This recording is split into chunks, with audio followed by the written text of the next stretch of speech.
And now for target round problem number 7. How many positive two-digit numbers have exactly 8 positive factors? And this target round really uses a lot of theorems. Okay, and so it's known that the number of divisors of a number,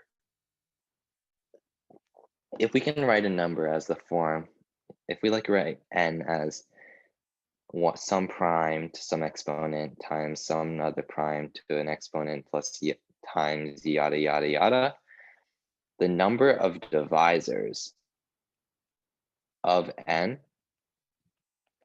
is equal to, you take each exponent of each of the prime divisors and you add 1.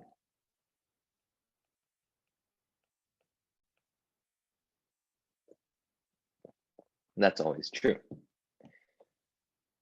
And so now we're trying to figure out how many positive two-digit numbers have exactly 8 positive factors. And so how could we do that?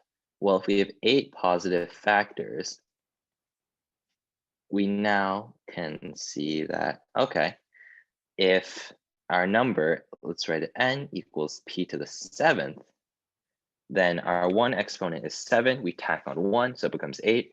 We have 8 factors, and this corresponds to the number 8 equals 8. And the next, what if 8 equals 4 times 2? Well, then that means that n equals p cubed times q will also have 8 positive factors, because you take the exponent of p, which is 3, exponent of q, which is 1, and then 4 times 2 by tacking on 1 to each of them. And so there's 8 divisors. And our last case is when we factor 8 as 2 times 2 times 2. So n equals pqr has 8 factors. And so now we do each of these 3 cases. I'm going to move all of this to this. Oh boy. I don't even know. I don't even want to know if it's possible to convert my thing into text. Okay, so case 1, n equals p to the 7th. And this fails immediately because the smallest prime is 2, and then 2 to the 7th equals 128, which is not a 2-digit number. Case 2, what happens if n equals p cubed times q? And in this case, we do casework on what p is. So if p equals 2, then n can be 8 times 3, 8 times 5, 8 times 7, 8 times 11.